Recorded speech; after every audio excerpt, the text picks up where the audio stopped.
শ্রোতা বৃন্দদের জন্য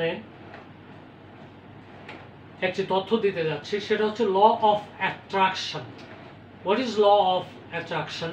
এই প্রকৃতির জগতে এক বস্তু আর এক বস্তুকে সবসময় অ্যাট্রাক্ট করছে, এবং আমাদের চিন্তা ভাবনাও এক বস্তু থেকে আর এক বস্তুর প্রতি অ্যাট্রাক্ট হয়ে যায়। যেমন আমরা চিন্তা দিয়ে যদি কোনো জিনিস বারবার চিন্তা করি, সেটা আমাদের একটা ফ্রিকোয়েন্সি তৈরি হয়, আলোকিত বডি।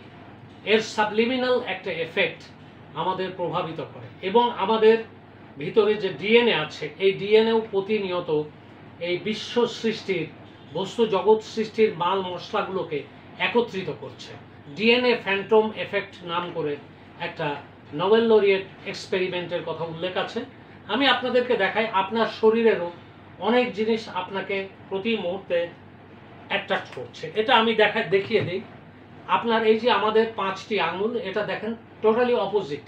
এই এক হয়েছে 5টি আঙুল, এই 4টি আঙুল একত্রিত করেন, একত্রিত করে 4টি আঙুল একত্রিত করে এই 2 আঙুলকে ফাঁকে রেখে সিম্পল, আপনি জোর জবরদস্তি খাটাতে যাবেন না, এটা চিন্তা করবেন, এই 2 আঙুলকে তর্জনীকে ফাঁক করে রাখার চেষ্টা করবেন। দেখেন, that is the consequence of law of attraction. এটা আসবেই, এরকম একটু ফাঁক করে রাখেন, এটা অটোমেটিক এসে লেগে যাবে। That is call law of attraction.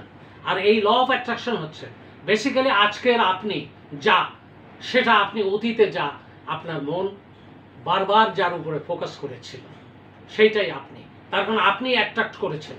এই জন্য আল্লাহ তাআলা পবিত্র কোরআনে পরিষ্কারভাবে বলে দিয়েছেন, হে মানুষ, তোমাদের বিপদ আপদ এবং সমস্যা আমি তোমাদের উপরে চাপিয়ে দেই না, আসলে প্রকৃতপক্ষে তোমরাই এটাকে তোমাদের জীবনে টেনে নিয়ে আসো।